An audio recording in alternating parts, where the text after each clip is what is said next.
grâce à Dieu pour ce moment. Dieu d'amour. Nous bénissons le Seigneur parce qu'il est merveilleux. Alléluia. Parce qu'il est Dieu tout-puissant. Seigneur Dieu d'amour. Nous glorifions Merci, son nom. Parce qu'il est Dieu. Alléluia. Alléluia. Parce Nous qu'il ne est le comme toi, Seigneur Seigneur éternel. Bien-aimé Nous dans allons le à toi, Seigneur Seigneur, Jésus.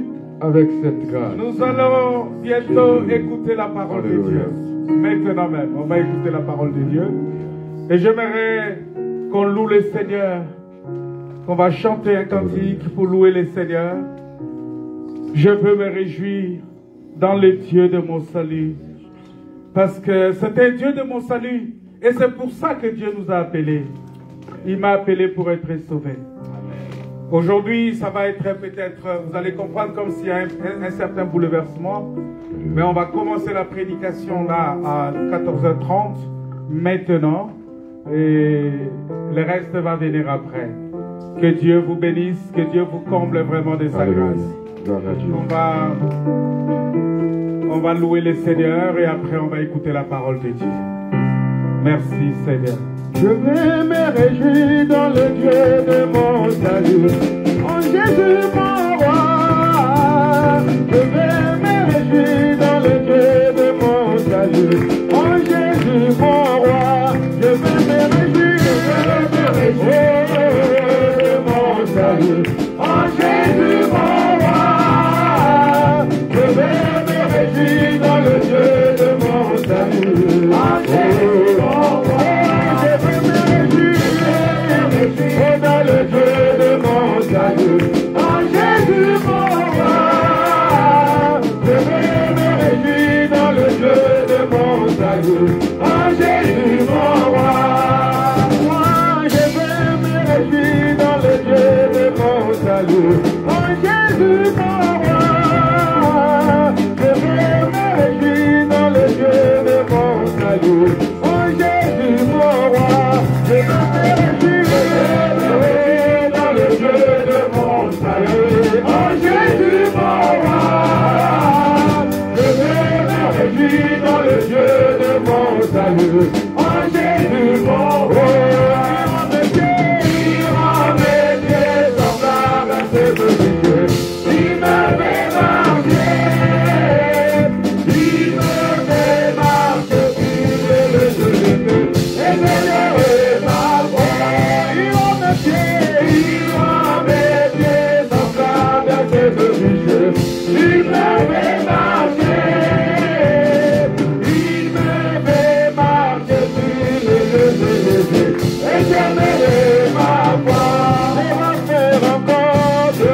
Bénissons le Seigneur parce qu'il est merveilleux.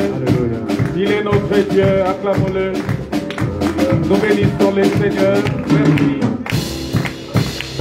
Alléluia. Nous bénissons le Seigneur pour ce moment. Et nous allons dire merci à Dieu. Merci que le Seigneur bénisse tout un chacun de nous. Seigneur notre Père, nous te rendons des actions de grâce. Nous te bénissons pour ton amour, ta bonté et ta fidélité parce que tu es Dieu. Parce que tu es Seigneur, parce que tu es le roi des rois. C'est toi qui nous as conduits encore ce moment pour écouter ta parole. Que ton nom soit glorifié, que ton nom soit élevé. Merci pour tout ce que tu fais. Merci pour tout ce que tu es, Seigneur. Que la gloire te revienne. Au nom de Jésus, notre Seigneur et Sauveur. Amen. Amen. Voilà, merci beaucoup. Que Dieu vous bénisse. On va écouter la parole de Dieu.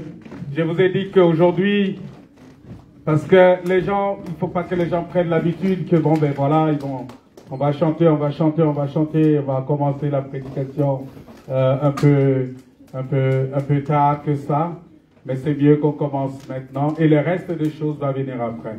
Alléluia. Amen. Le reste des choses va suivre. Et je sais que Dieu est au milieu de nous. Que Dieu vous bénisse. Que Dieu vous comble de sa grâce. Que Dieu vous soutienne. Parce qu'il est Seigneur.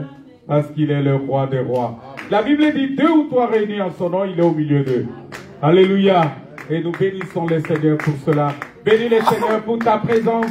Bénis le Seigneur pour ta présence, parce que ta présence est merveilleuse. Ta présence, il faut dire Seigneur merci de m'avoir permis d'être là.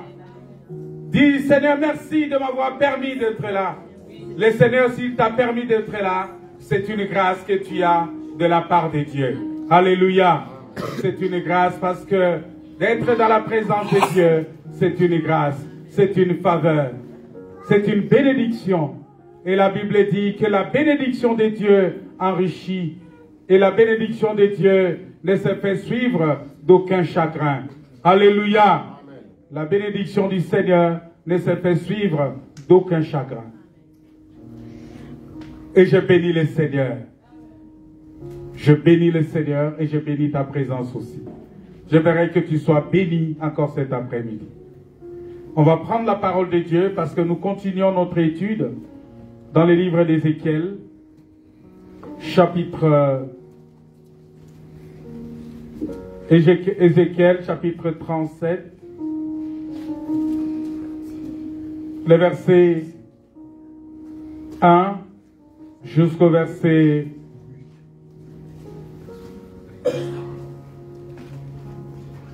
'On va lire jusqu'au verset 10. Je lis la parole de Dieu.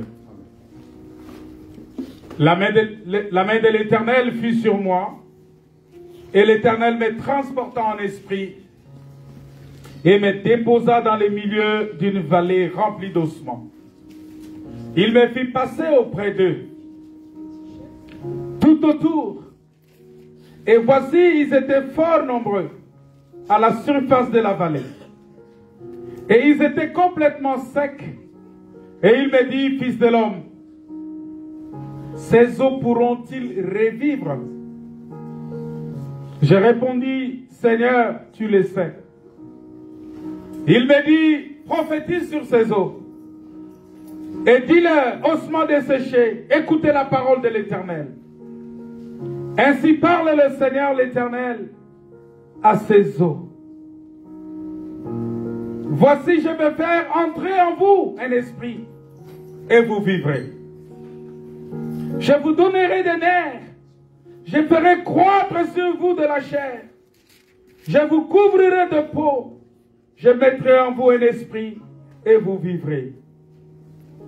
Et vous saurez que je suis l'Éternel. Je prophétisais et selon l'ordre que j'avais reçu. Et comme je prophétisais, il y eut un bruit. Saisissez bien cela. Il y eut un bruit. Et voici, il se fit un mouvement. Et les eaux s'approchèrent les uns des autres. Je regardais, et voici, il leur vint des nerfs, la chair crue, et la peau les couvrit par-dessus. Mais il n'y avait point en eux d'esprit. Il me dit, prophétise, et parle à l'esprit. Prophétise, fils de l'homme. Et dis à l'esprit, ainsi parle le Seigneur, l'Éternel. Esprit, vient des quatre vents, souffle sur ces morts, et qu'ils revivent. Je prophétisais selon l'ordre qu'il m'avait donné, et l'Esprit entra en eux, et ils reprirent vie, et ils s'étèrent sur leurs pieds. C'était une armée nombreuse, très nombreuse. Alors il commence l'explication à partir du verset 11. Il dit, Fils de l'homme, ces eaux, c'est toute la maison d'Israël. Voici, ils disent, nos eaux sont desséchées, notre espérance est détruite. Nous sommes perdus. Vous voyez, l'explication, ça dit que le prophète, il prophétise, mais après, il commence lui-même à expliquer. Il dit que ces eaux-là, ce sont le peuple d'Israël qui disent que leur espérance est détruite. Ils n'ont plus d'espérance. Ça veut dire que c'est des gens qui sont arrivés à un point où ils ne savent plus sur qui compter. Ils sont débordés par des situations, ils sont dépassés par des événements. La situation est devenue à tel point qu'ils se disent maintenant notre espérance est détruite, nous sommes perdus. Donc ils ont reconnu ici qu'ils sont perdus. Que le Seigneur ajoute la bénédiction à la lecture de sa parole. Bien-aimés dans le Seigneur, je vais essayer aujourd'hui de faire le résumé de ce que j'ai dit depuis la veillée jusqu'à aujourd'hui et laisser, parce que je dois me reposer, ça je vous dis honnêtement, et laisser la place au pasteur, au frère de Luca qui va commencer les cultes, peut-être jusqu'au mois, je ne sais pas d'où, au mois de juillet ou au mois de comment, qu'il prenne le temps, il va tout faire et je vais me reposer un peu. Alléluia. Est-ce que c'est une mauvaise chose de se reposer? Non. Mais je ferai le culte de la semaine, en fait, des prédications, des directs. C'est ça que je vais faire. Mais toute activité liée en présentiel au culte, toute activité en présentiel sera maintenant tenue par le frère Doloka. Ça dit les cultes des dimanches, les cultes de jeudi. Je le ferai s'il n'est pas là, je le ferai. Mais s'il est là, c'est lui qui tient. Les prières matinales, les prières du soir, toutes les prières, même de la semaine, il va travailler. Il a encore un sang chaud, il est jeune, hein, plus jeune que moi. C'est bien des fois comme ça, hein, de laisser aussi d'autres grâces hein, évoluer. Alléluia. Hein, c'est bien de laisser d'autres grâces fonctionner. Et tel que nous sommes là, si le Seigneur met une grâce par exemple, dans mon frère qui est en face de moi là, si on constate qu'il a la grâce de Dieu, on va lui laisser le temps de servir le Seigneur. Alléluia. Ici, il n'y a pas une spécification que non, c'est seulement les pasteurs. Oui, mais ça peut arriver que les pasteurs soient fatigués. Hein? Mais s'il y a des gens qui ont la grâce de Dieu, ils vont travailler. Si Gilles commence à performer, Gilles peut aussi servir le Seigneur, tout comme Yanis. Voilà, donc je vais faire les cultes de la semaine. Les cultes de mercredi, hein, les enseignements en fait, les enseignements de mercredi et de vendredi qui se font sur Facebook et YouTube. Ça, je vais continuer à les faire. Mais toutes les activités en présentiel, c'est-à-dire tous les cultes des dimanches maintenant, et tous les cultes, toutes les prières et tout ça, mais en plus de mes cultes de la semaine, de mercredi, vendredi, je vais tâcher de temps en temps de vous envoyer des pensées du jour. Mais on va partager les pensées du jour maintenant avec lui parce que je veux aussi que lui, il se mette dans la logique de la rédaction maintenant des pensées du jour. Il les écrit. Et les pensées du jour maintenant, on va les faire. On va avoir des frères et sœurs que je vais désigner qui vont commencer à écrire des pensées du jour. C'est-à-dire, vous écrivez, vous m'envoyez. Et moi, je regarde et je publie. Alléluia. Parce que tout le monde doit contribuer. Parce que le Saint-Esprit peut te parler aussi. Le Saint-Esprit peut parler à mon frère Jaronex, à ma soeur Arlette, à ma soeur Amélie, à mon frère Gilles. Hein, le Saint-Esprit peut parler à tout le monde. Alléluia. Donc, le frère Yanis, tu peux écrire la pensée du jour. Je pense que vous avez suffisamment eu des pensées du jour que j'envoie. Et ça peut vous en inspirer pour que vous commencez par l'aide du Seigneur à lire, à comprendre les Écritures et à donner le résumé des textes que vous avez lus. Parce que l'église ici, ça doit être une église des disciples, une assemblée des disciples. Ce n'est pas, nous sommes une assemblée des disciples.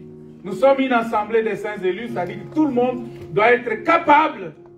C'est ce que le frère nous avait dit l'autre jour, que ce que tu as reçu, confie-le à des hommes capables. Est-ce que tu es capable? Est-ce que tu es capable, ma soeur? Ben oui, parce qu'il est écrit que Dieu nous a rendus capables d'avoir part à l'héritage des saints dans la lumière. C'est ce que la Bible nous dit dans le livre d'Éphésiens. Que nous rendons grâce à Dieu parce qu'il nous a rendus capables d'avoir part à l'héritage des saints dans la lumière. C'est qu'aujourd'hui, nous avons cette capacité-là de participer à la nature divine. Quand les gens me regardent, j'ai prêché ça le vendredi pour ceux qui suivent systématiquement les prédications de la semaine. Le vendredi, j'ai enseigné que quand les gens me regardent, je suis une lettre. Toi, tu es une lettre. Et cette lettre-là, c'est le ministère qui écrit ça. Et parce que quand nous prêchons comme ça, nous sommes en train d'écrire une lettre. Donc toi, tu deviens une lettre. Et quand les gens te regardent, ils voient, ils lisent Dieu à travers toi. Ils lisent Dieu dans ta vie. Donc on doit voir que, ah, mon frère là, non, il connaît Dieu. Il a l'amour de Dieu. Il a la joie de Dieu. On regarde, on dit, ah, mais la sœur Bijou. Non, non, non, non, non, non, non, non, non. Elle a l'amour de Dieu. Elle a la grâce de Dieu. Donc ce sont des choses qui doivent être... Nous devons être cette lettre-là, manifestement écrite. C'est ça être enfant de Dieu. Tu ne peux pas dire que tu es enfant de Dieu. Quand on te regarde, on voit le contraire des choses de Dieu en toi. On voit que la parole de Dieu qu'on enseigne et ta vie, c'est en opposition. Alors dis-moi en quoi tu es enfant de Dieu. Quand on est enfant de Dieu, on doit être en harmonie avec la parole de Dieu. Alléluia. Amen. Tu dois marcher conformément à la parole de Dieu. Et c'est très important. Voilà pourquoi j'aimerais vraiment que tout et chacun prenne conscience. Et que tu prennes conscience que chacun de nous est important dans cette œuvre ici. Donc, c'est pour te dire que si tu n'es pas là, Ah mais ça ne va pas marcher. Yannick, si tu n'es pas là, personne ne va jouer à ta place. Ma soeur, si tu n'es pas là, personne ne va chanter à ta place. Mon frère, si tu n'es pas là, personne ne peut faire ce que toi tu es censé faire. Donc chacun est important. Alléluia. Voilà. Alors nous prenons, comme nous avons lu dans la parole de Dieu, il y a eu une vision. La vision ici, c'est que le prophète a vu les ossements. Mais ces ossements-là, ce sont des ossements desséchés. Les ossements desséchés. Et les gens, ces ossements-là étaient desséchés. Je vous ai déjà expliqué que quand on voit les ossements, on voit l'homme. Parce que Adam a expliqué que voici cette fois-ci celle qui est os de mes os, chair de ma chair. Je ne veux plus aller là-bas parce qu'on en a beaucoup parlé. Mais au-delà de tout ça, il dit que ces ossements-là sont desséchés.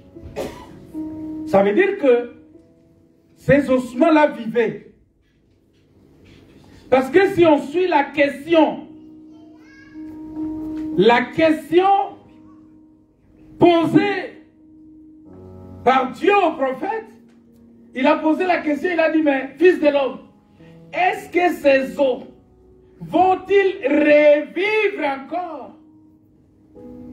Ça veut dire que ces os-là vivaient, mais à un certain moment, ils sont morts, desséchés, et on vient poser la question si ces os-là vont revivre encore. C'est la première fois que je sache que les os vivent. Est-ce que vous comprenez ça?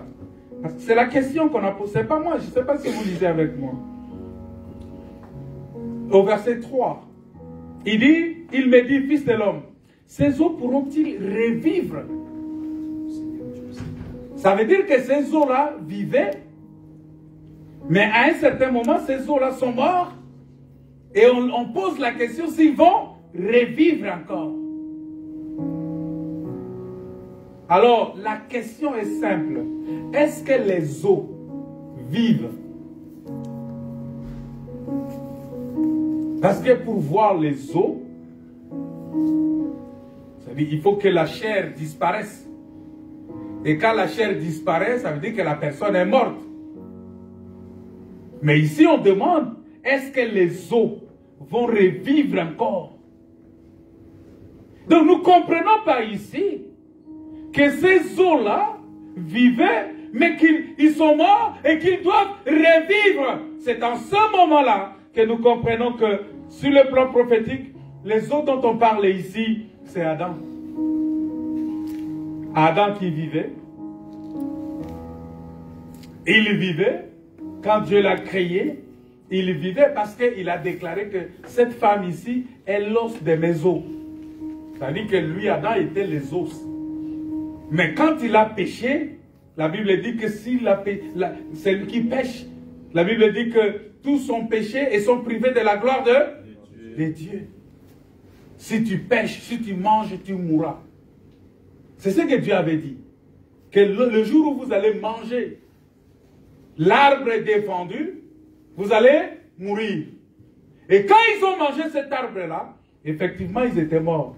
Alors Dieu vient poser la question, mais est-ce qu'Adam peut revivre encore?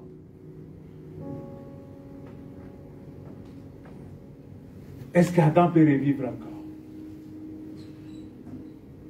Et lorsque nous ramenons ça dans la vie courante, cette même question peut être posée à toi. Est-ce que toi tu peux revivre encore? Parce que tu étais né, mais subitement, tu sens que tu es en train de plomber, de plonger. Tu es en train d'aller vers la détresse. Mais la question, cette question ici, nous voyons que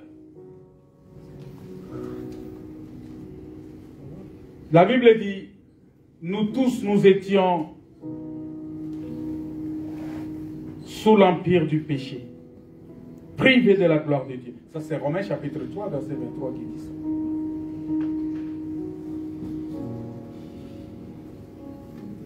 Parce que vous allez comprendre que l'homme est mort le jour où il a désobéi à Dieu. Est-ce que toi tu peux te mettre au milieu?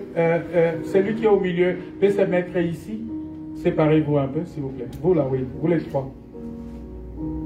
Celui qui est au milieu, il vient ici devant. Viens ici devant, oui. Courtney, tu peux aller de l'autre côté, s'il te plaît.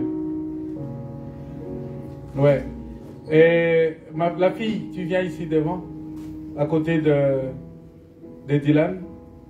Voilà, comme ça va vous éviter de parler un peu. Et comme ça, vous serez concentrés à écouter ce qu'on est en train d'enseigner. Voilà, que Dieu vous bénisse. Je disais que Adam a péché.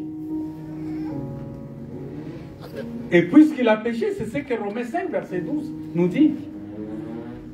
Que Adam est mort. Si vous lisez Romains 5, verset 12. Parce qu'aujourd'hui, on va lire beaucoup de textes. Romains 5, verset 12. La Bible dit ceci. C'est pourquoi, comme par un seul homme, le péché est entré dans le monde, et par le péché, la mort, et que si la mort s'est étendue sur tous les hommes, parce que tous ont péché.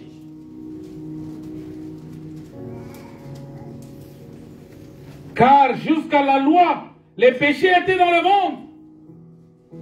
Or, le péché n'est pas imputé, car il n'y a point de loi.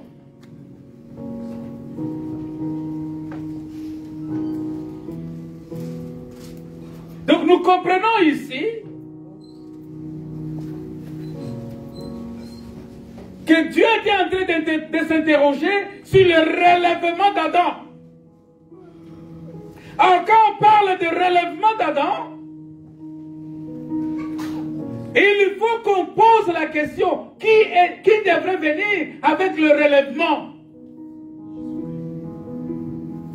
C'est pourquoi Jésus-Christ, quand il est né, on dit cet enfant est destiné il sera le point de chute et de relèvement de plusieurs en Israël. Alléluia. C'est lui qui est venu pour la chute et le relèvement de plusieurs. C'est-à-dire, quiconque croit sera sauvé. Celui qui ne croit pas sera condamné. C'est-à-dire, si tu crois, tu seras sauvé. Si tu ne crois pas, tu seras condamné. C'est ce que la parole de Dieu nous dit.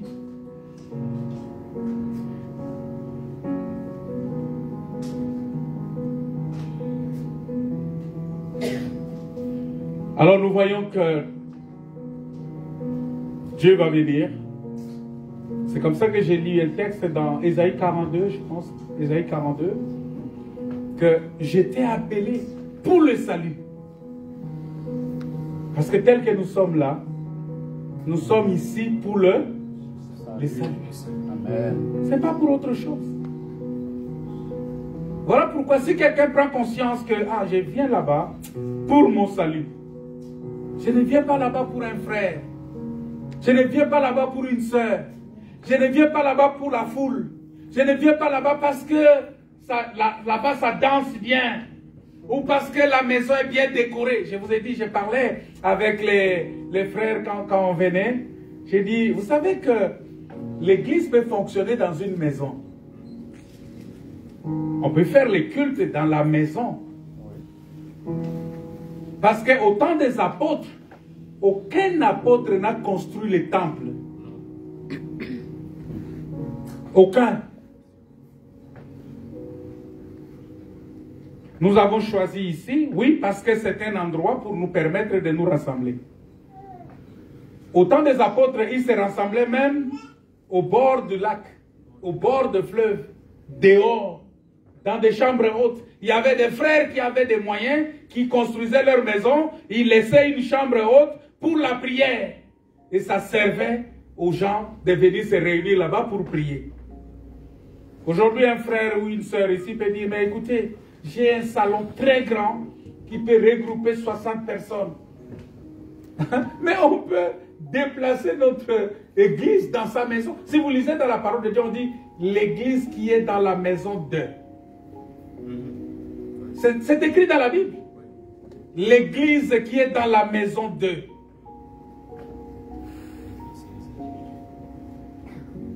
C'est très important. Voilà pourquoi nous disons que la mort, les ossements là sont morts.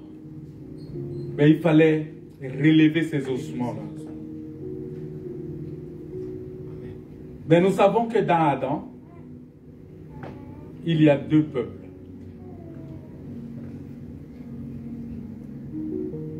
Dans Adam, il y a le peuple Israël. Dans Adam, il y a les nations. Parce que Dieu, à un certain moment, est venu, il a séparé parmi le peuple, il a pris un peuple qu'il a appelé son peuple, qui est Israël, et il a laissé les nations de côté. Cela s'est expliqué par Romains chapitre 11, où il parle de l'olivier. L'olivier sauvage et l'olivier domestique. Nous sommes des oliviers sauvages. Israël est l'olivier domestique. Voilà pourquoi, lors du déluge, quand l'arche est allée se mettre sur la montagne, la colombe est sortie de l'arche pour aller chercher l'olivier sauvage et ramener dans l'arche. Cet olivier sauvage qui est ramené dans l'arche, c'est toi et moi, c'est nous qui étions, nous les nations païennes, nous qui étions étrangers à ces choses. Le Saint-Esprit, qui est la colombe, est venu nous chercher et nous ramener dans la chose de Dieu. C'est ça la grâce de Dieu que nous avons eue. Dieu est venu, il est venu nous chercher. Nous qui étions pécheurs, nous qui étions étrangers à ces choses, nous n'étions pas dans cette alliance de Dieu. Et Dieu nous a fait grâce. Il nous a fait grâce. Il nous a pris de là où nous étions et il nous a ramenés dans sa maison. Bien-aimés dans le Seigneur, vous savez, ce n'est pas facile d'être appelé enfant de Dieu. Nous étions éloignés. Voilà pourquoi j'ai béni le Seigneur. Ces choses ici n'étaient pas pour moi. La vie éternelle, ce n'était pas pour moi.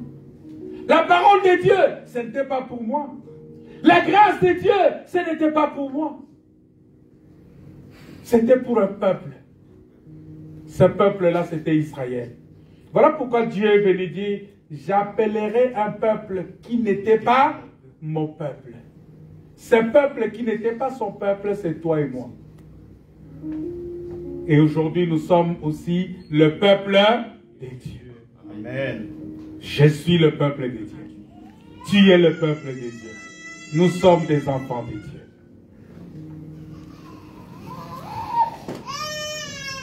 Et cela est très important. Mais lorsqu'on a transporté le prophète, on l'a amené dans la vallée. C'est ce que dit, je suis dans Ézéchiel 37. On l'a amené dans la vallée. Et c'est dans la vallée qu'il va voir les ossements desséchés. Bien-aimés, lorsqu'on lit dans la parole de Dieu, je vais lire avec vous, dans le livre de Psaumes, dans le livre des Psaumes, chapitre 104, on va voir quelque chose là-bas. La Bible dit ceci, Psaume 104, le verset 8. Des montagnes se sont élevées, des vallées se sont abaissées, au lieu que tu leur avais fixé. Tu as posé une limite que les eaux ne doivent pas franchir, afin qu'elles ne reviennent plus couvrir la terre.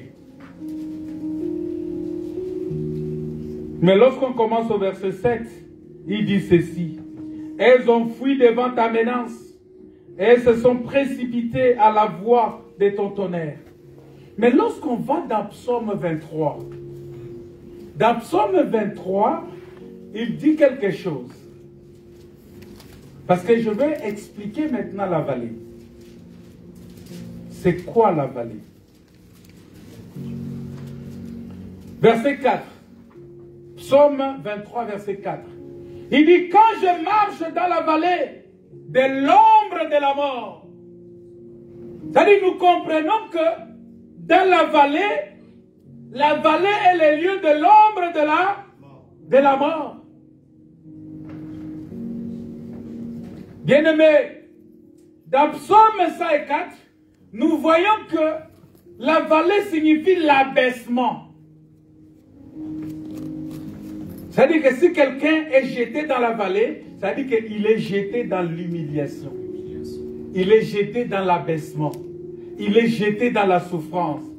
Et dans la souffrance, il va rencontrer l'ombre de la mort. Parce que quand la souffrance devient dure, il y a même des gens qui demandent la mort. Parce qu'il se dit, est-ce que je vais supporter ça? Non, Seigneur, c'est trop. Je n'en peux plus. Je n'en peux plus, c'est trop. Je connais un frère qui est venu me voir ici. On parlait. Et du coup, il a commencé à pleurer. J'étais ici le jeudi, pour les cultes de jeudi.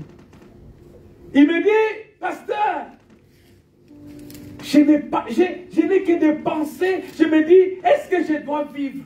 Est-ce que je dois continuer? C'est comme ça que les gens ont fait le choix de ce qu'on appelle l'euthanasie aujourd'hui. Et ils vont institutionnaliser ça. L'euthanasie, c'est quoi? C'est pour mettre fin à la vie. C'est-à-dire que pour éviter que la personne ne souffre pas de trop. Est-ce que vous comprenez ça? C'est-à-dire, lorsque tu rentres dans la souffrance, tu plonges immédiatement dans la vallée de l'ombre de la mort. À un certain moment, tu sens que les finances ne viennent plus. Tu sens que dans la famille, ça ne marche pas. Tu te poses des questions, tu te dis, mais qu'est-ce que je fais? Les enfants ne t'écoutent plus. Ta femme, ça ne va pas. Tes amis avec qui tu vis, c'est tout un problème. Tu te dis, mais finalement, je plonge là dans la mort. C'est comme ça que les gens tombent dans la dépression. Et si vous regardez bien, il y a beaucoup d'esprits de dépression ici en Europe, dans le monde occidental. Et même en Afrique aujourd'hui, c'est beaucoup. Il y a des gens qui perdent la raison parce qu'il est en train de traverser. Là, il est dans la vallée de l'ombre de la mort. Mais qui peut te sortir de là? Ce n'est que la main de l'Éternel. Amen. Alléluia. Amen. Voilà pourquoi, bien-aimé, il est important. On va. Qui peut te sortir de la fosse?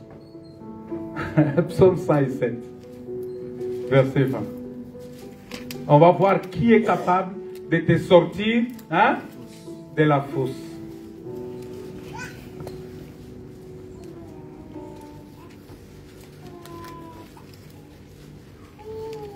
Parce que la vallée, c'est comme une fosse. Parce que la vallée se trouve entre les deux montagnes. Est-ce que vous savez ça? Quand on parle de la vallée c'est le creux de la montagne. C'est entre les deux montagnes. Et tu te retrouves là-bas. La Bible dit dans Psaume 104 que la vallée suffit l'abaissement. L'abaissement, c'est la souffrance. C'est les difficultés. C'est des problèmes. C'est des moments difficiles de la vie. C'est le temps de maladie où tu te dis, mais cette maladie, qu'est-ce que je fais? Qu'est-ce que j'ai fait, Seigneur, pour mériter ça?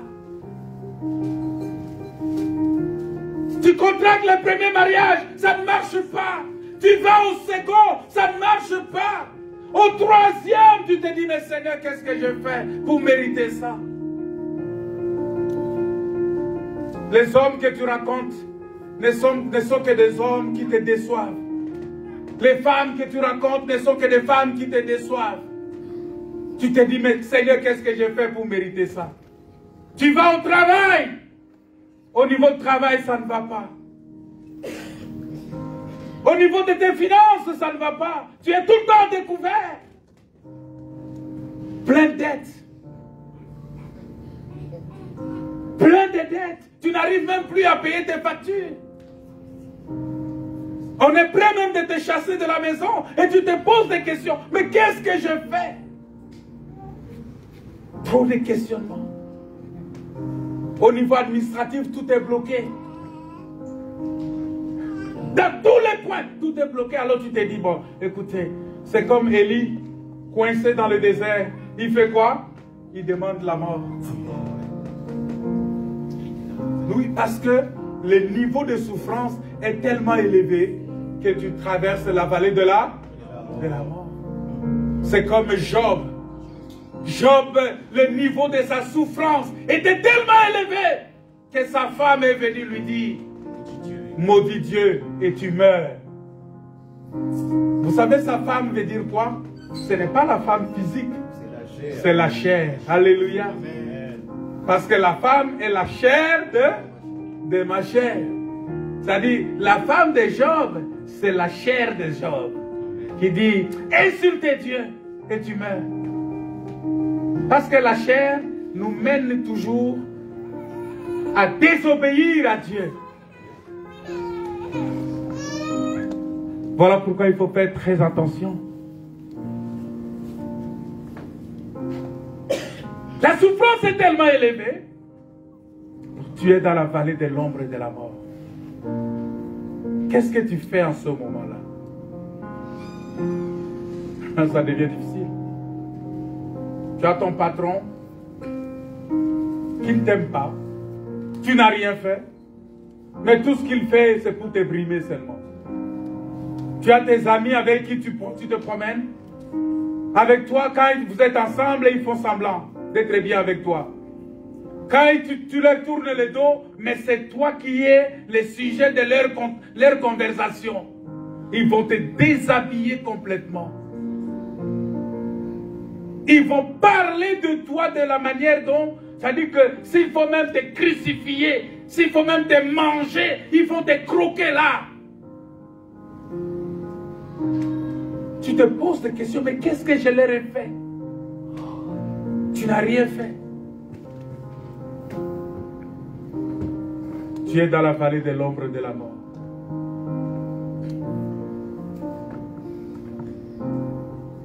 Tu es dans la fosse à ce moment-là. Tu es descendu plus bas. Tu es dans l'abaissement. Tu es dans l'humiliation. Tu es dans les difficultés. Alors, qu'est-ce qu'il faut pour que tu sortes de là? Psaume 107, le verset 20. Qu'est-ce que la parole de Dieu nous dit? Est-ce que quelqu'un peut nous lire ça? J'aimerais que quelqu'un nous lise ça. Psaume 107, le verset 20. Qu'est-ce que la parole de Dieu nous dit? Est-ce qu'il y a un micro? S'il y a un micro, vous donnez ça. Le frère Gilles, tu peux lire ça? Ouais, donnez-lui un micro, s'il vous plaît. Donnez-lui le micro, il va lire. Psaume 107, le verset 20. Vous allez voir, qu'est-ce qui est capable d'entrer dans la fosse ou dans la vallée, hein? Dans les grands trous de l'ombre et de la mort. Qu'est-ce qui peut entrer là-bas? Je lis la parole au nom de Jésus. Ouais. On commence au verset 19. Okay. Dans leur détresse, ils crièrent à l'Éternel. Ils crièrent à l'Éternel. Et il les délivra de leurs angoisses. Vous savez, lorsque la souffrance devient intense, l'homme plonge dans les angoisses. Alléluia. Amen. L'homme plonge dans les angoisses. Et les angoisses sont frères avec la dépression.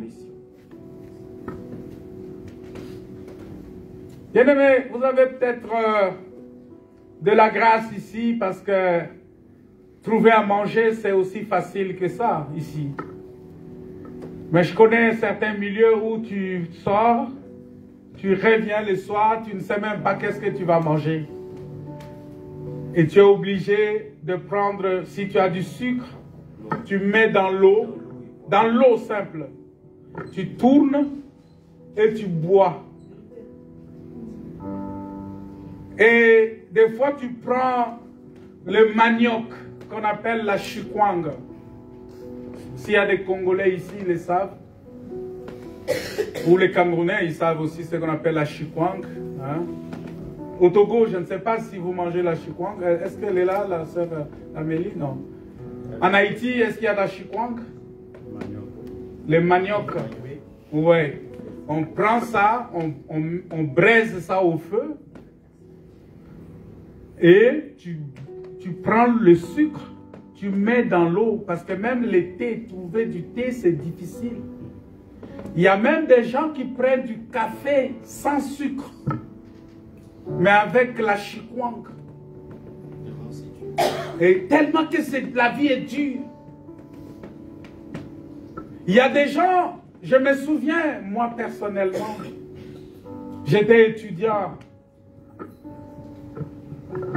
Je mangeais ce qu'on appelait molécules.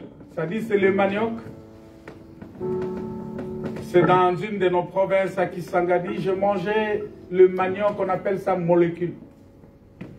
C'est-à-dire lorsqu'on prend ça, on fait bouillir ça, on frit et puis on vend ça.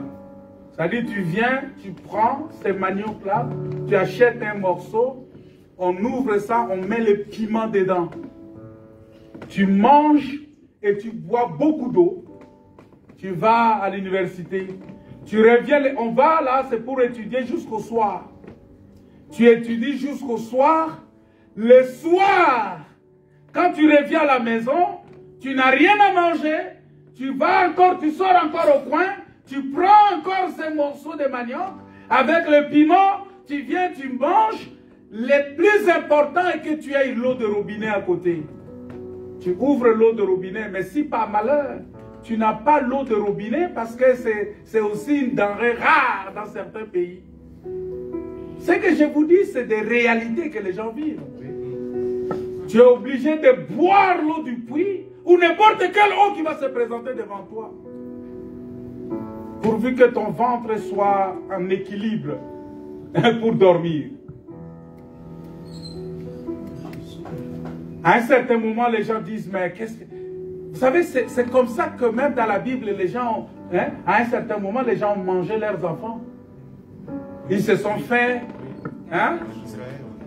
Voilà, ils ont dit, bon, aujourd'hui on va tuer mon enfant, on va manger, et demain on va tuer le tien, on va manger. Et ça a créé des querelles entre... Alléluia. Non, mais ça fait rire, mais c'est sérieux. C'est-à-dire, tu traverses la vallée de l'ombre de la mort. Je comprends pourquoi les gens méprisent Dieu ici, des fois. Parce que il travaille, il gagne son salaire, pour lui, bon, c'est fini. Dieu, il n'a pas besoin de Dieu. Si tu lui parles de Dieu, il te dit, oh, mais Dieu, c'est l'argent. Dieu, c'est quand tu travailles, tu gagnes ton argent, tu as Dieu. Quelle perversion. Quel niveau d'incrédulité. Si tu savais que et toi et ton argent, vous périrez. L'ombre de la mort. Est-ce que toi, tu es déjà arrivé dans l'ombre de la mort? C'est à ce moment-là, comme Jonas, dans le ventre du poisson, il ne sait où aller. Il va crier à l'Éternel. Voilà pourquoi certaines difficultés, certaines souffrances dans la vie, c'est le Seigneur qui les permet pour ramener les gens à l'obéissance de la parole. Amen. Alléluia. Amen. Pour te ramener à croire à lui. Dieu peut te soumettre à une situation difficile même dans ton foyer. C'est pour t'enseigner seulement à croire à lui, à revenir à lui.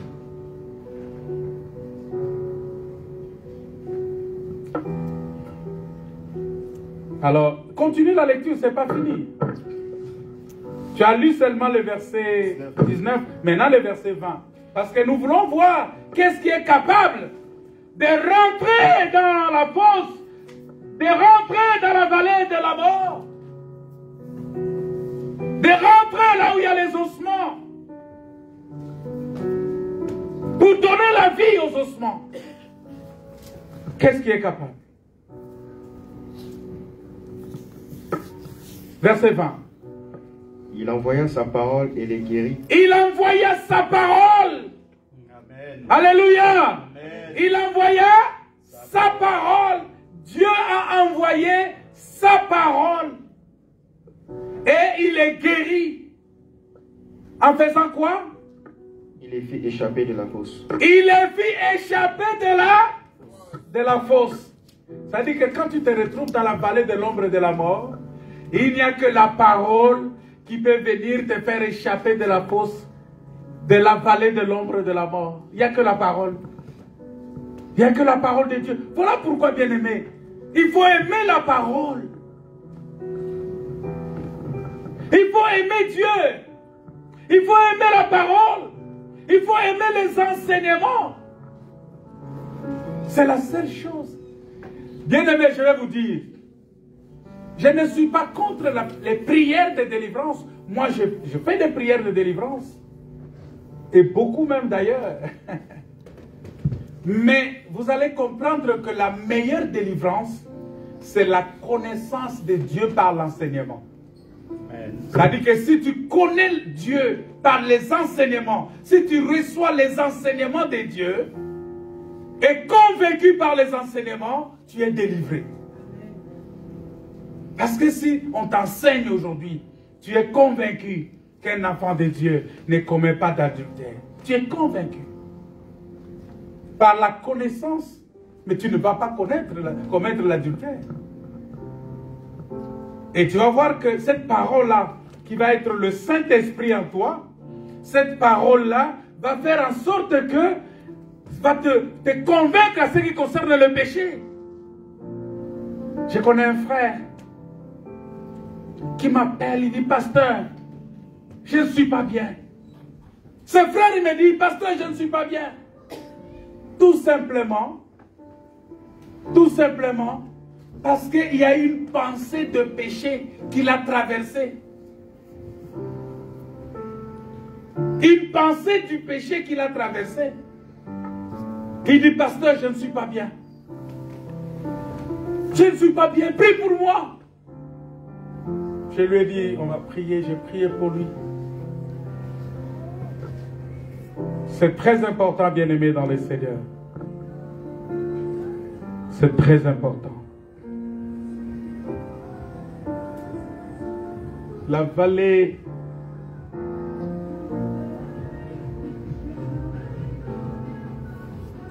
symbolise aussi le monde. Il faut fermer les fenêtres ici. Ouais.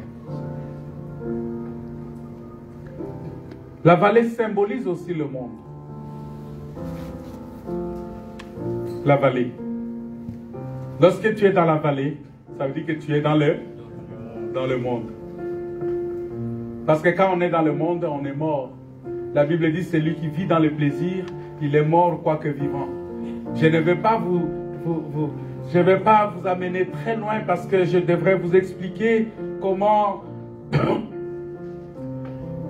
les 5 rois ont été soumis et vaincus à Kedorlaomer. Hein, c'est-à-dire que c'est dans Genèse chapitre 14. Vous allez voir que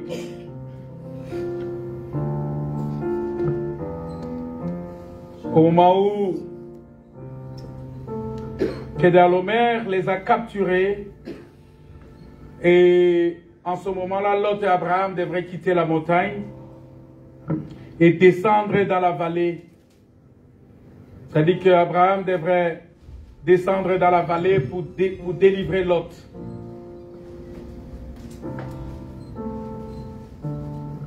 Lot était pris aussi en captivité pendant la guerre là qui s'est passée avec les rois qui est dans le mer. Lot est parti. Alors qu'est-ce qu'Abraham devrait faire? Abraham n'avait pas autre choix que de descendre dans la vallée. Alléluia! De descendre dans la vallée pour aller chercher Lot. Abraham qui est descendu dans la vallée, c'est Jésus-Christ qui est descendu dans le monde. Amen. La Bible dit, quand il est mort, il est allé dans le séjour des morts pour prêcher aux esprits en prison. C'est ça. C'est-à-dire que nous, en tant qu'ossements, dans la vallée, nous sommes en prison.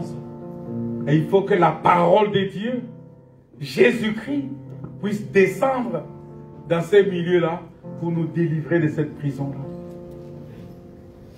Et c'est ça la mission de Jésus-Christ.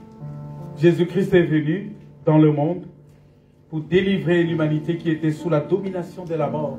Voilà pourquoi dans 1 Corinthiens chapitre 15, il dit « Ô mort, où est ton aiguillon? Ô mort, où est ta victoire ?» Parce qu'il devrait vaincre la mort. C'est ce que la Bible nous dit, que le dernier ennemi que Jésus devrait vaincre, c'était la mort. Jésus n'avait pas peur du diable. Il n'avait pas peur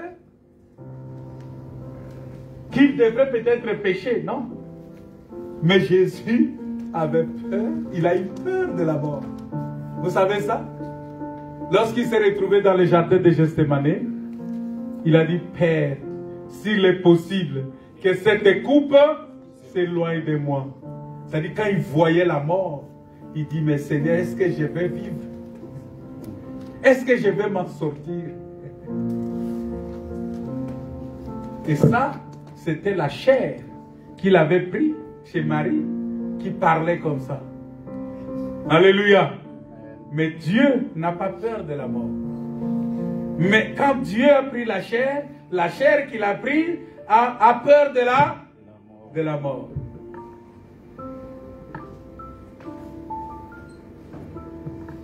Mais la Bible dit que Dieu est venu les secourir.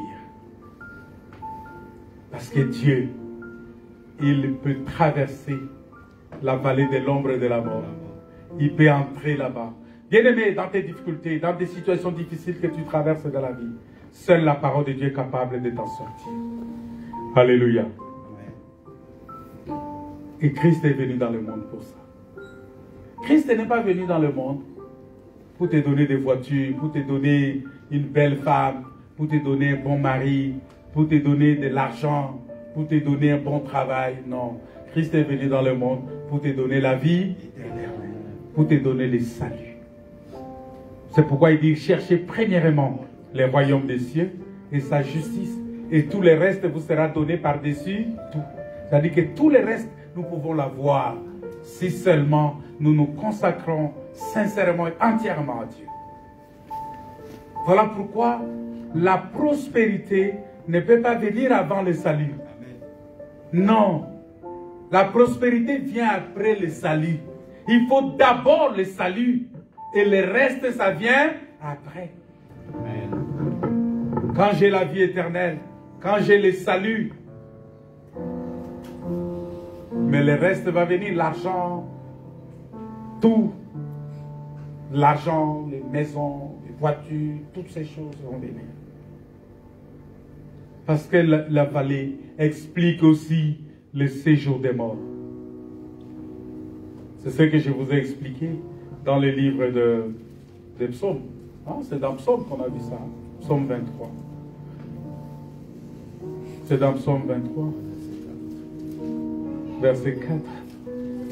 Mais quand je lis dans le livre de Proverbes, chapitre 9, verset 18, la Bible dit que « Et il ne sait pas que là sont les morts, et que ses invités sont dans les vallées du séjour des morts. » C'est-à-dire que la vallée parle aussi de séjour des morts.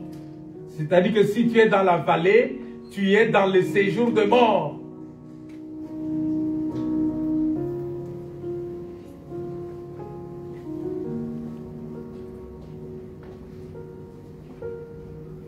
Alléluia. Alléluia. C'est ça la vallée. Le séjour de mort. C'est-à-dire que là où... Hein, c'est un séjour de mort. Un enfant de Dieu ne peut pas aller dans le séjour de mort. Un enfant de Dieu doit aller dans le sein d'Abraham.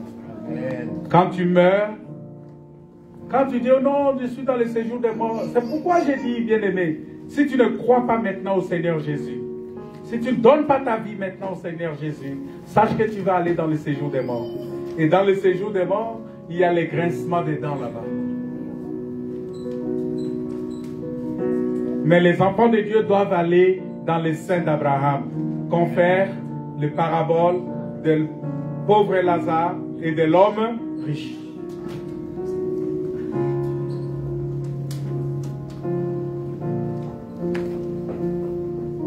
Voilà pourquoi, bien-aimés, nous devons faire un effort de sortir de ces choses. Mais si je vais plus loin dans la révélation, encore, je vais vous dire que la vallée, c'est aussi les Écritures. Vous voyez la Bible que vous avez là, les textes, les écrits, les Écritures, la lettre que vous avez, la loi, c'est aussi la vallée. Il faut une explication. Voilà pourquoi, quand Jésus est rentré dans le temple, on lui a remis les livres. Et il a déroulé, il a commencé à lire les Écritures. Quand il a lu les Écritures, personne ne pouvait comprendre. Il fallait qu'il dise qu'aujourd'hui, cette parole de l'Écriture s'accomplit en moi. Et en ce moment-là, il y voit déjà comment la parole de Dieu a trouvé son accomplissement. C'est comme les prophètes qui sont en train de révéler la pensée de Dieu dans les Écritures. Les prophètes qui sont en train d'expliquer la parole de Dieu.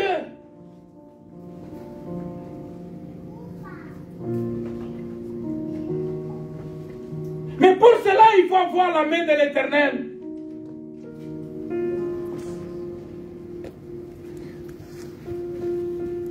Il faut avoir la main de l'Éternel. Alors on pose la question, est-ce que ces eaux-là vont revivre encore? Oui, ça doit revivre. Mais pour que ça revive, il faut qu'il y ait un bruit. Alléluia. Il dit, il faut qu'il y ait un bruit. Alors maintenant, on va faire des bruits pour voir si tu vas revivre encore. Vous voulez qu'on fasse du bruit? Non, mais c'est le prophète Élie qui a expliqué ça. L'explication des bruits, c'est le prophète Élie qui a donné ça. Il a donné l'explication des bruits. On va lire ça, je vais chercher ça avec vous. Dans 1 Roi, chapitre 18. 1 Roi, chapitre 18. Qu'est-ce qu'il dit là-bas? Dans 1 Roi 18, verset 41. Il dit ceci. Et Élie dit à Akab, monte, mange et bois. Il dit, monte. Il faut d'abord monter. Mange. Il faut manger. Et bois.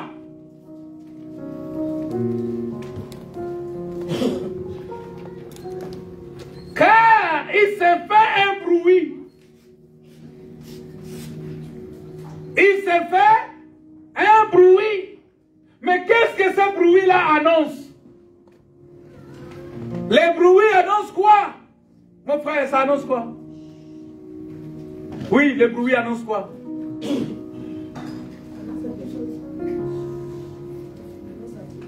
Ça annonce quoi? La pluie. La pluie. Il dit, il y a un bruit. Et c'est ce bruit-là que les ossements ont entendu. Les bruits qui annoncent la pluie. Je suis dans 1 Roi, chapitre 18, verset 41. Il y a un bruit. Mais ce bruit-là annonce la pluie. Oh, bien-aimés dans le Seigneur, le bruit qui annonce la pluie. Oh, nous savons que quand il y a la pluie c'est le Saint-Esprit. Et le bruit qui annonce le Saint-Esprit, c'est la parole de Dieu. Quand tu écoutes la parole, ce bruit-là se fait dans la maison de Corneille. Alléluia. Dans la maison de Corneille, les gens se sont réunis. Pierre a commencé à annoncer la parole. Pendant, la Bible dit, pendant qu'il annonçait la parole, le Saint-Esprit est descendu. Amen. Je ne sais pas si vous avez lu ça. Pierre dans la maison de Corneille. Pendant qu'il annonçait la parole, le Saint-Esprit est descendu.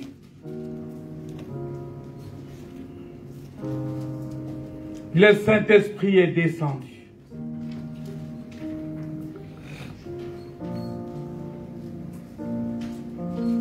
Et c'était un grand miracle de Dieu.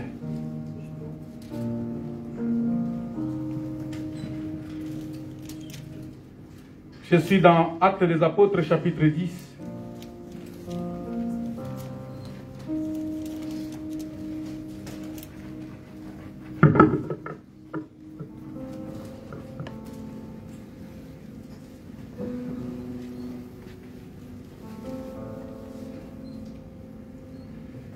Verset 44. Mais on commence au verset 43. La parole de Dieu dit ceci. Tous les prophètes rendent de lui le témoignage que quiconque croit en lui reçoit par son nom le pardon des péchés. Quiconque croit en qui? En Jésus. Reçoit par Jésus. Il reçoit quoi par Jésus? Le pardon de ses péchés. Or, pour recevoir le pardon de ses péchés, Actes chapitre 2, verset 37 dit, répentez-vous et que chacun de vous soit baptisé au nom du Seigneur Jésus pour le pardon de vos péchés. Si tu n'es pas baptisé au nom de Jésus-Christ, tu n'auras pas le pardon des péchés. Parce que le pardon des péchés est annoncé au nom du Seigneur Jésus. Alors il dit que quiconque croit en lui reçoit par son nom. Par le nom de qui? Alléluia. Par le nom de qui? Jésus. Il reçoit par son nom le pardon des péchés. Mais verset 44. Comme Pierre prononçait encore ces mots, le Saint-Esprit descendit sur tous ceux qui écoutaient la parole. Vous voyez le bruit qui fait descendre la pluie, qui annonce la pluie, c'est la parole de Dieu. Parce que la pluie, c'est le Saint-Esprit. Et la Bible dit, tous les fidèles circoncis qui étaient venus avec Pierre furent étonnés de ce que les dons du Saint-Esprit étaient aussi répandus sur les païens. C'est ça le bruit. Les dons du Saint-Esprit est répandu sur les païens. Les païens, ce sont les ossements. C'est ça, ça veut dire que lorsque le bruit se fait entendre, la pluie descend, c'est-à-dire le Saint-Esprit qui descend vers les ossements desséchés, et les ossements desséchés reçoivent aussi le Saint-Esprit. Parce que Dieu avait prophétisé qu'il faut prophétiser sur les ossements, que je vais leur envoyer quoi? L'Esprit.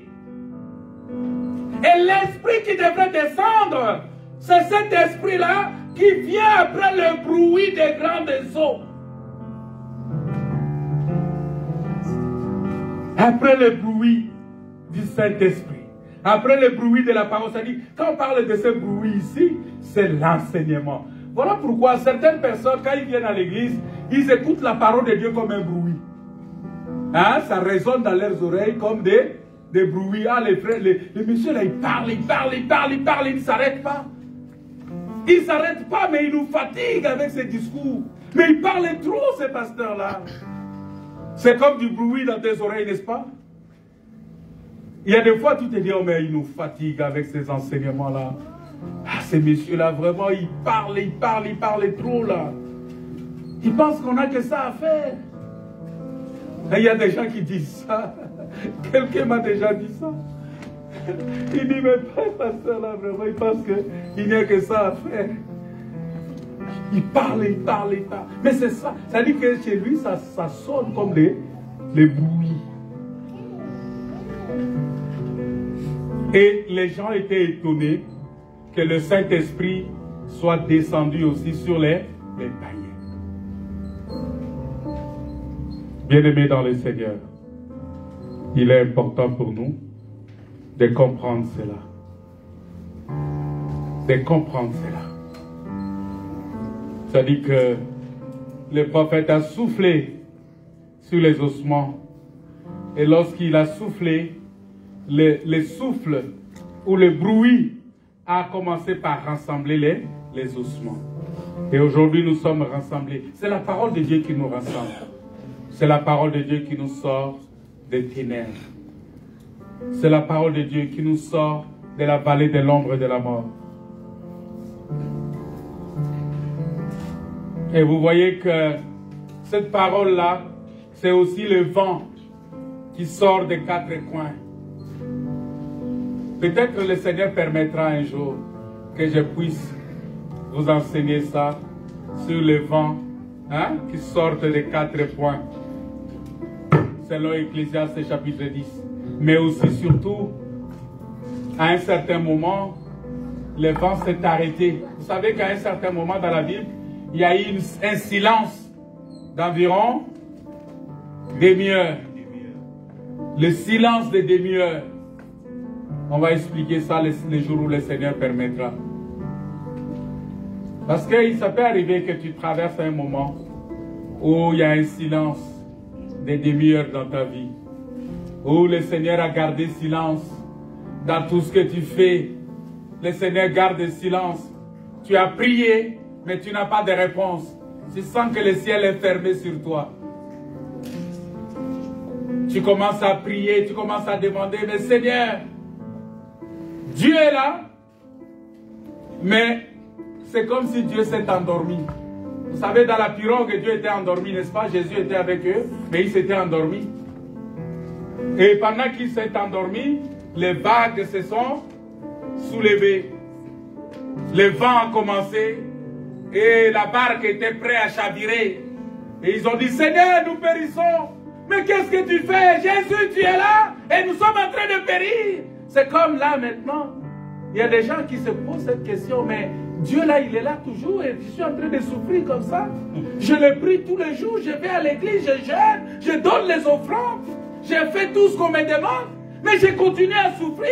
Mais est-ce que ce Dieu-là est vivant? Est-ce qu'il est là? Mais oui, il est là. Il est là. Alléluia. Il faut seulement le réveiller. Mais tu le réveilleras comment? Tu le réveilleras par la mise en pratique de la parole de Dieu. Tu le réveilleras par ta soumission à Dieu. Tu le réveilleras par ta foi. Parce que si tu ne lui donnes pas la foi, il ne fera rien pour toi. Alléluia. Il faut que tu lui donnes la foi. On va prier le Seigneur. Nous sommes à la fin de notre prédication et en même temps à la fin de notre culte. Vous voyez? C'est pourquoi je voulais qu'on prenne ce temps-là, 1 heure et quelques pour la prédication. C'est quand même...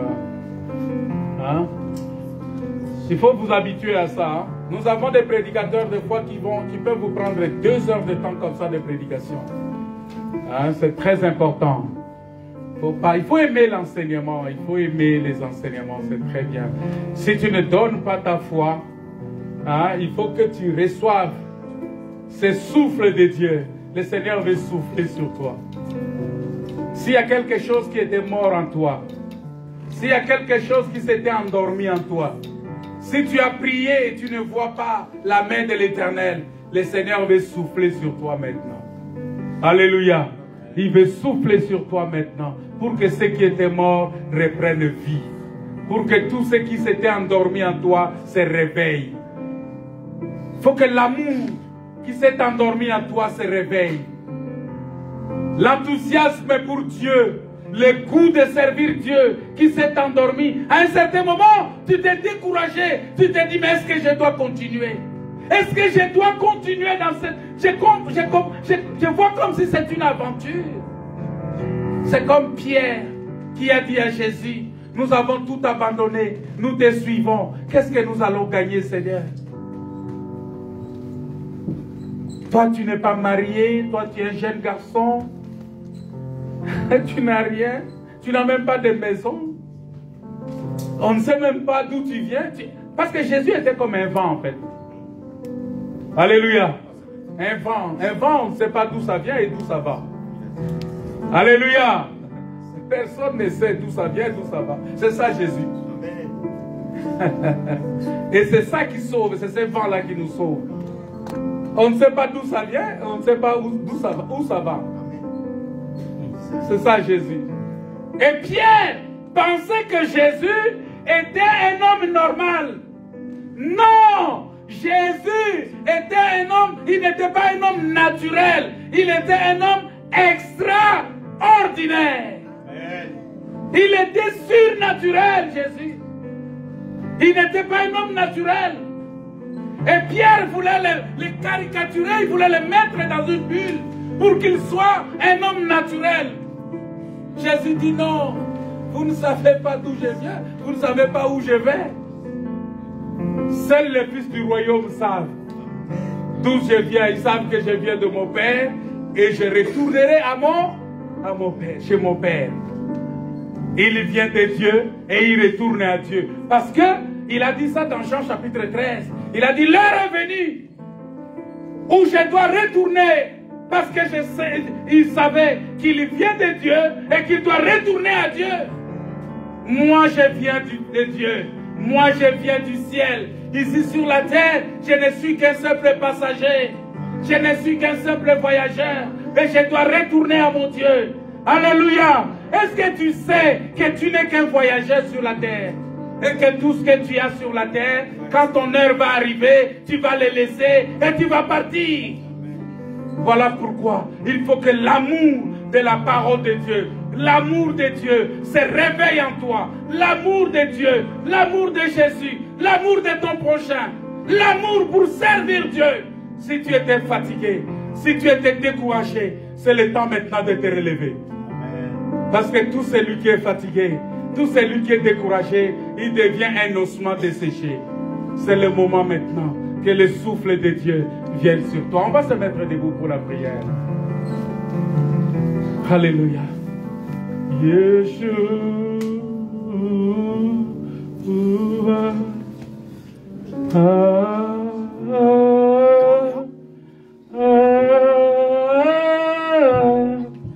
Alléluia. On va chanter ces cantiques-là. Alléluia.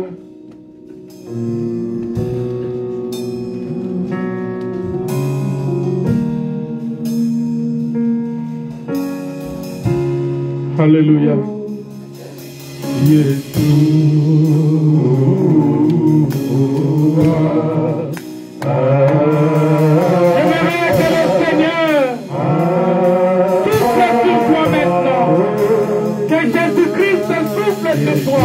Maintenant, que Jésus-Christ souffle sur toi.